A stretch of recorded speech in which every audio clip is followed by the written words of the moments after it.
Obviously great to have former world champion George Groves. Now George, firstly, because it is the Writers' Awards, I know you've been heralded here before, so tell us about it and what was it like, when was it, all the rest of it? So 2011, I won the Young Fighter of the Year award. It was great. It was amazing. Like, I didn't know too much about.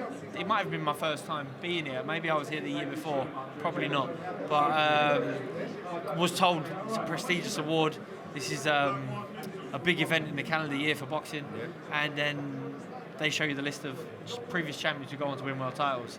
So there's an expectation there, and they're like, "Yeah, and we expect you to win a world title," which is great because then it's, you know, you're in that club where your goals it's an elite club. Almost seem that much more achievable. So yeah. And tell us, they've only done you dirty in the program, haven't they? They have to put your world crown. It's got Richard Maynard's name on the front. I ain't got the asterisk to win a world title. Yeah, so not on Richard. It's one we certainly got though. Have you been nominated or won anything here, Ant? I've not even been nominated. Oh no, actually I'm lying, I got nominated one year, but yeah, I definitely didn't win it anyway. How is life anyway, George? Yeah, really good, thank you, really good. I'm enjoying the slower pace of life. I'm not in the gym as much as Ant, clearly, but no, I try and keep myself fit and healthy, and then I get down to the boxing gym, get down my old amateur club, Daryl Youth on a Sunday morning, put the lads through it, give them a different hill sprint session every Sunday, get them in on the pads, and then other than that, coming to these lovely awards and a bit of punditry on the telly, time is enough to quench my thirst of boxing. I'm not ready to go all in like you are. Stay out. Become a full-time trainer. Don't blame you. Sounds that's too scary for me. The discipline involved in boxing, I was happy to relinquish with retirement. Where come here tonight and it's not the end of the world if I have the pudding or the bread or a beer, get home late, all them things that you just have to sacrifice when you're fighting. So we're in a good place. George, just quickly from me, I know you mentioned the punditry then, but I know a lot's been happening lately over Euro division, where you was king of super-middleweight division. What's your current take on it? Obviously with Canelo moving up, down, we had Benavidez at the weekend. What's your opinion on the division at the minute? It's hard. I love the division. I've always loved the division. It's always been a really exciting division. And then all of a sudden, Canelo Alvarez sort of clears up in less than 12 months, it feels like. And he's a phenomenal fighter. I'm a massive fan of his. And you can't say anything bad against him without sounding like you're hating on him. Yeah. But at the same time, you're like,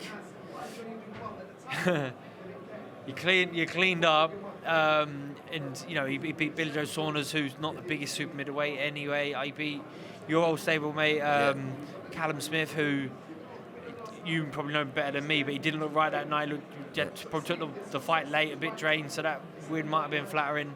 But I think he's Alvarez aside, even the guys he's talking about are not super middleweights. It might be Golovkin, who's middleweight, or Bivol, who's a light heavyweight. So who's going to come next? Who's going to come through? I'm not sure.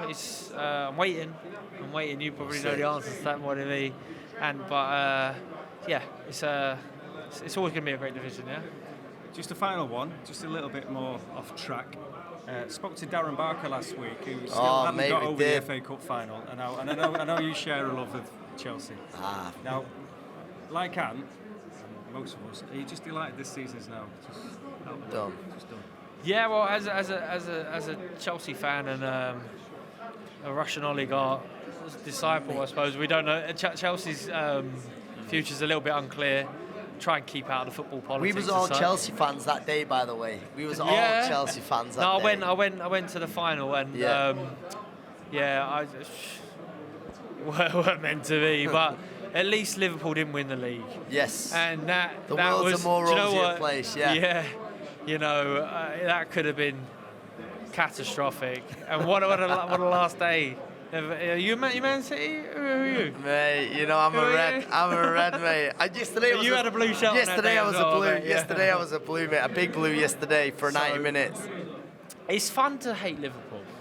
It's just so much fun to hate Liverpool football club. Really fun to hate Liverpool. And they're a bloody good team now. Yeah. And for so long, I mean, Chelsea were their bogey team. It felt like a few years ago, 4 or 5 years ago, they couldn't get a result against Chelsea, and then 5 years before that, we couldn't get a result against Liverpool. That's probably where my dislike for Liverpool Football Club comes from.